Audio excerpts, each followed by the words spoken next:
Welcome to all. Please like, share and subscribe our video. Hello students, welcome all of you. कैसे हैं आप सभी?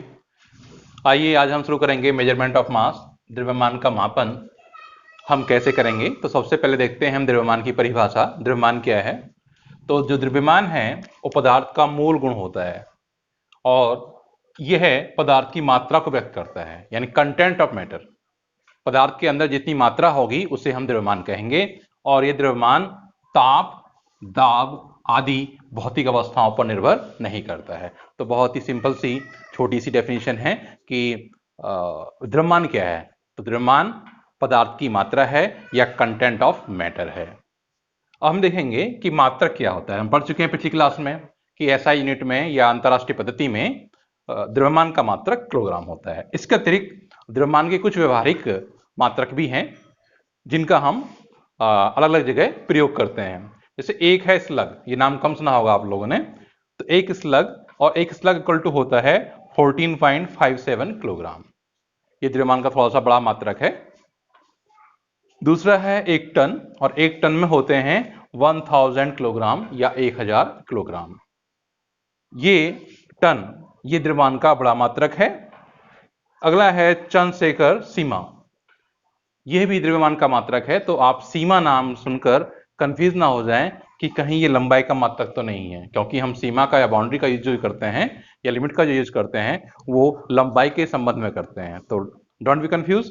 चंद्रशेखर सीमा द्रव्यमान का मात्रक है और चंद्रशेखर सीमा 1.4 टाइम्स ऑफ सोलर मास होता है। जो सूर्य का द्रव्यमान होता है, सूर्य के द्रव्यमान का 1.4 गुना हम चंद्रशेखर सीमा कहेंगे। और सोलर द्रव्यमान जो होता है वो होता है 2 गुणा 10 की घात 30 किलोग्राम। और जब हम इसकी यहाँ वैल्यू पुट कर देंगे और मल्टीप्लाई करेंगे तो 1.4 इंटू 2 2.8 इंटू 10 की पावर 30 किलोग्राम। तो ये हो गया आपका चंद्रशेखर सीमा। चंद्रशेखर सीमा का तारों का मास ज्ञात करने में यूज करते हैं। जो बड़े सेलेस्टियल बॉडीज होती हैं उनका मास हम चंद्रशेखर सीमा के पदों में ज्ञात करते हैं। दूसरा है कैरेट। आप लोगों ने कैरेट नाम सुना होगा, खासकर गोल्ड की प्योरिटी के लिए हम कैरेट का यूज करते हैं, 24 कैरेट 22 कैरेट। तो यहां पर जो कैरेट मात्रक है वो द्रव्यमान का मात्रक है और ये छोटा मात्रक है। 1 कैरेट बराबर 200 मिलीग्राम होता है। और इससे भी छोटा मात्रक एक है AMU, जिसे बोलते हैं एटॉमिक मास यूनिट। और यह मात्रक बहुत ही छोटे द्रव्यमान के लिए प्रयोग किया जाता है, जैसे न्यूट्रॉन का द्रव्यमान हुआ, इलेक्ट्रॉन का द्रव्यमान हुआ, प्रोटॉन का द्रव्यमान हुआ। तो जितने भी न्यूक्लियाई हैं या जितने भी न्यूक्लियर पार्टिकल्स हैं उनका द्रव्यमान जब भी हम मेजर करेंगे तो उसे हम AMU में या एटॉमिक मास यूनिट में मेजर करेंगे। और एक एटॉमिक मास यूनिट होता है 1.66 10 की पावर -27 किलोग्राम। तो ये तो थी द्रव्यमान के बारे में थोड़ी सी जानकारी। आइए अब हम पढ़ेंगे द्रव्यमान की परास क्या होती है, कितनी होती है। परास का अभिप्राय यह है कि इस नेचर में द्रव्यमान की न्यूनतम वैल्यू कितनी है और द्रव्यमान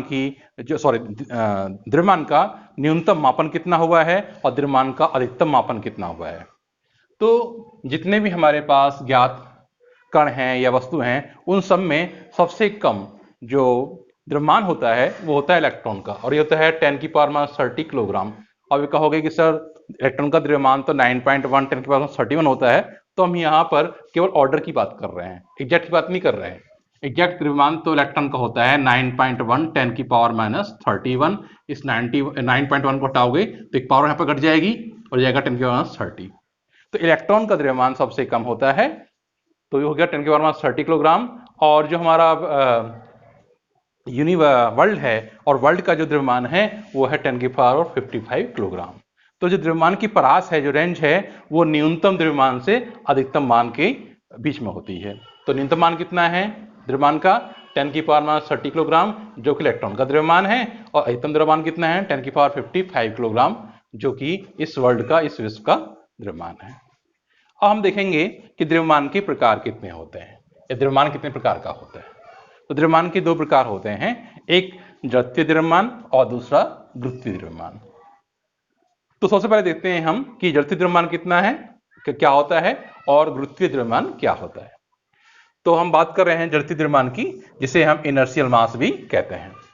आइए, तो जो जड़त्वीय द्रव्यमान है यह वस्तु का है गुण होता है जो उसकी अवस्था परिवर्तन का सदैव विरोध करता है। जैसे देख लें फिर से, क्या है कि यह वह गुण है, कौन? द्रव्यमान। द्रव्यमान वह गुण है किसी वस्तु का जो उसकी अवस्था में होने वाले परिवर्तन का विरोध करता है, और इसे हम जड़त्व भी कहते हैं। आपने पढ़ा होगा 9th में गति के नियम, ठीक है, उसमें पढ़ा होगा आपने पहला नियम जड़त्व का नियम, और वहां पढ़ा होगा आपने कि इनर्शिया पढ़ा होगा कि जड़त्व वह गुण होता है वस्तु का जो उसकी अवस्था परिवर्तन का विरोध करता है।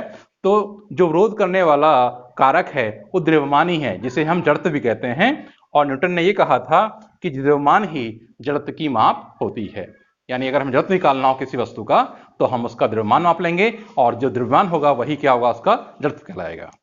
तो हमने देखा था गति के दूसरे नियम से कि F बराबर ma। a यहां पर त्वरण है और m यहां पर वस्तु का जड़त्वीय द्रव्यमान है, और F वस्तु पर आरोपित बल है।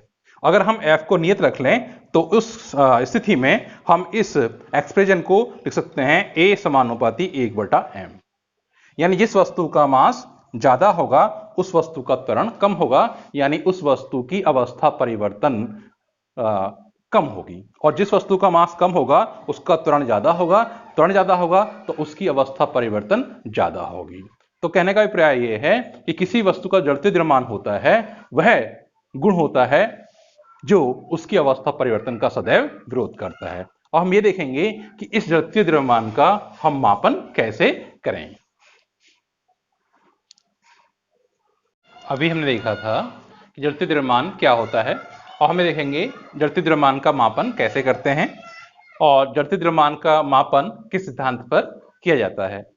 तो सबसे पहले हम देख रहे हैं सिद्धांत। तो सिद्धांत में दो फैक्टर्सों का प्रयोग किया गया है। उनमें पहला है क्षैतिज दिशा में होने वाले कंपनों पर गुरुत्व का प्रभाव नहीं पड़ता है।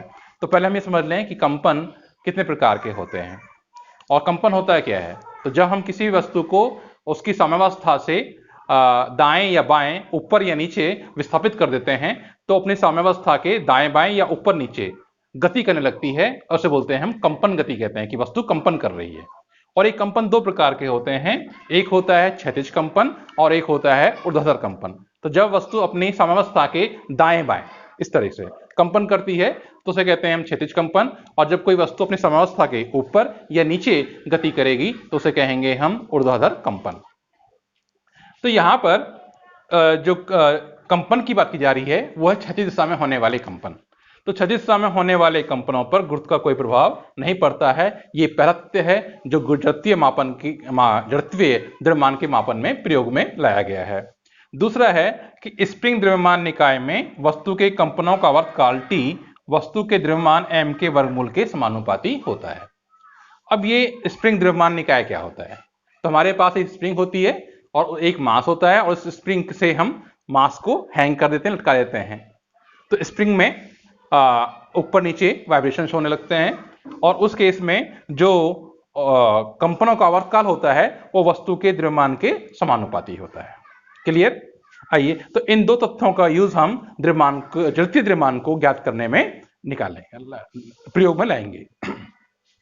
तो देखें यहां पर ये हमारे पास एक दृढ़ आधार है और इससे एक धातु की पट्टी जुड़ी हुई है जिसका द्रव्यमान नगण्य है, बहुत ही कम द्रव्यमान है, और इसके एक एंड पर हमने m1 द्रव्यमान को रख दिया, और ये m1 मानक द्रव्यमान है जिसका द्रव्यमान हमें मालूम है, और इसको हमने ऐसे क्षैतिज दिशा में वाइब्रेट कराया, और वाइब्रेट कराने के बाद इसका हमने कंपन का आवर्तकाल या एक दोलन का आवर्तकाल ज्ञात कर लिया, और वो कितना आया? T1 स्टॉपवॉच की सहायता से।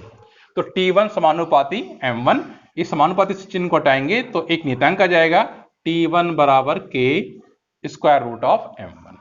इसे हम दे देंगे इक्वेशन 1 नाम। फिर आइए फिर हम इस द्रव्यमान m1 को हटा देंगे और यहां पर द्रव्यमान m2 को रख देंगे, और फिर से इसे हम क्षैतिज दिशा में कंपन कराएंगे। क्लियर? तो उस केस में मान लीजिए जब m2 द्रव्यमान का मास कंपन कर रहा है उस समय कंपन का या दोलन का आवर्तकाल कितना आ गया? T2। तो इस सिद्धांत से T2 समानुपाती क्या हो जाएगा? Square root of m2। इस समानुपाती चिन्ह को हटाएंगे तो एक नियतांक आ जाएगा T2 बराबर k m2। अब समीकरण 2 को हम समीकरण 1 से भाग देंगे तो यहां पर हो जाएगा T2 upon T1 equal to K root of M2 upon K root of square root of M1। K से K कैंसिल हो जाएगा, और जब आप इस स्क्वायर रूट को इधर से इधर लेकर आएंगे तो इधर आकर यानी T2 और T1 के ऊपर ये स्क्वायर में चेंज हो जाएगा। तो T2 अपॉन T1 का whole square equal to M2 upon M1।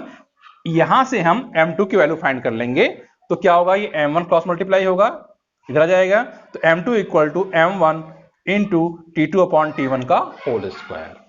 तो यहां पर हम M1 का मान और T2 का मान और T1 का मान रखकर जो हमारे पास अज्ञात मास है, जड़त्वीय द्रव्यमान है, उसको हम ज्ञात कर सकते हैं। तो ये तो था आपका जड़त्वीय द्रव्यमान का मापन। हमने कैसे किया, इसमें दो सिद्धांत हैं। एक तो क्षैतिज दिशा में होने वाले कंपनों पर गुरुत्व का कोई प्रभाव नहीं पड़ता है, और स्प्रिंग द्रव्यमान निकाय में कंपन का आवर्तकाल द्रव्यमान के वर्गमूल के समानुपाती होता है। ठीक है, अब हम देखेंगे कि हम गुरुत्वीय द्रव्यमान का मापन कैसे करते हैं और गुरुत्वीय द्रव्यमान क्या होता है। देखेंगे गुरुत्वीय द्रव्यमान क्या होता है और गुरुत्वीय द्रव्यमान का मापन हम कैसे करें। तो आइए देखते हैं गुरुत्वीय द्रव्यमान। तो किसी वस्तु का वह गुण गुरुत्वीय द्रव्यमान कहलाता है जिसके कारण वस्तु पर गुरुत्वाकर्षण बल लगता है। हम जानते हैं कि जो भी जितनी वस्तुएं हैं वो एक दूसरे को अपनी तरफ आकर्षित करती हैं, उनके मध्य गुरुत्वाकर्षण बल लगता है, आकर्षण बल लगता है। तो उसी तथ्य को यहाँ पर यूज किया गया है कि वस्तु का वह गुण या द्रव्यमान, किसी वस्तु का वह गुण जिसके कारण वह गुरुत्वाकर्षण बल का अनुभव करती है, गुरुत्वीय द्रव्यमान कहलाता है। और इसका जो सिद्धांत है कि हम किस सिद्धांत के आधार पर गुरुत्वीय द्रव्यमान को मापेंगे, तो सिद्धांत है स्प्रिंग तुला में प्रत्यास्थ बल स्प्रिंग की लंबाई में वृद्धि के समानुपाती होता है। तो प्रत्यास्थ बल, एक स्प्रिंग होती है, जब हम स्प्रिंग को खींचते हैं तो उसके अंदर एक बल डेवलप हो जाता है जिसे हम प्रत्यास्थ बल कहते हैं, और वो प्रत्यास्थ बल स्प्रिंग को अपनी पूर्वावस्था में या प्रारंभिक अवस्था में लाने का प्रयास करता है या लेकर आता है। तो ये है प्रत्यास्थ बल, और प्रत्यास्थ बल का मान जितना ज्यादा होगा स्प्रिंग में लंबाई में वृद्धि उतनी ही ज्यादा होगी। तो प्रत्यास्थ बल F समानुपाती लंबाई में वृद्धि L, और यहां से समानुपाती चिन्ह को हटाएंगे तो एक नियतांक आ जाएगा F इक्वल टू KL। तो ठीक है, तो नियतांक कितना हुआ, यहाँ पर नियतांक K है, और ये जो फॉर्म है वो जाएगी F इक्वल टू KL। अब आइए हम कैसे गुरुत्वीय द्रव्यमान को मापेंगे देखते हैं। तो ये हमारे पास फिगर है, इसमें हमने तीन फिगर बना रखे हैं, A, ये B और ये फिगर C।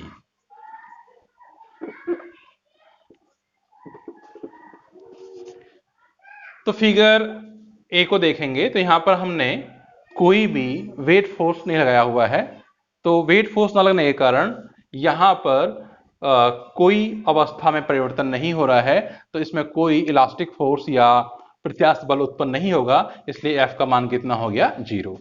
अब हमने क्या किया, इस स्प्रिंग में W1 वेट हैंग कर दिया या M1G वेट हैंग कर दिया, और इस हैंग होने से स्प्रिंग की लेंथ जो है उसमें L1 की वृद्धि हो गई, ये L1 वृद्धि हो गई। तो इसके अंदर क्या होगा, अब एक फोर्स डेवलप होगा जो इस लंबाई में परिवर्तन का विरोध करेगा, यानी कि स्प्रिंग को जो अभी इलोंगेट हो चुकी थी, जो अभी लंबाई में वृद्धि हो चुकी थी, इस लंबाई की वृद्धि को कम करने का प्रयास करेगा, और वो फोर्स हो जाएगा F1। जब ये स्प्रिंग पूरी एलोंगेट हो चुकी होगी यानी साम्यावस्था प्राप्त हो जाएगी, तो उस केस में F1 का मैग्नीट्यूड W1 के बराबर हो जाएगा, यानी F1 बराबर M1G। फिर हमने इस W1 वेट को हटाकर उसी स्प्रिंग पर W2 वेट को हैंग कर दिया, या M2G, जिसका M2G वेट को हमने यहाँ पर हैंग कर दिया, और उस केस में जो स्प्रिंग की लंबाई में वृद्धि है वो L2 हो गई। तो यहां पर अब एक नया फोर्स डेवलप होगा जिसे हम F2 कहेंगे, और साम्यावस्था में यानी जब स्प्रिंग पूर्णतः खिंच जाएगी उस अवस्था में F2 का जो मैग्नीट्यूड होगा वो M2G के बराबर होगा। इन्हीं तथ्यों को हम प्रयोग करके अब जो मास है, गुरुत्वीय द्रव्यमान है, उसका मान ज्ञात करेंगे। तो मान लीजिए जो M1 था, यहाँ पर M1 मास हमारे पास ज्ञात मास है, स्टैंडर्ड मास है, और M2 हमारे पास अननोन मास है जिसका मास हमें ज्ञात करना है। तो साम्यावस्था में चित्र बी से देखेंगे हम, तो ये जो फोर्स है M1G ये किसके इक्वल हो रहा है, ये F1 के इक्वल हो रहा है और F किसके इक्वल है, KL के। तो हम यहां पर लिख सकते हैं M1G बराबर KL1। बिल्कुल उसी मैनर में हम इस चित्र में आ आएंगे। इस चित्र में देखेंगे कि M2G कहाँ है, नीचे की तरफ, और F2 कहाँ है, ऊपर की तरफ। तो M2G का जो मैग्नीट्यूड होगा वो F2 के बराबर होगा और F2 कितना होगा यहाँ से, KL2। तो हम M2G को डायरेक्ट लिख देंगे KL2।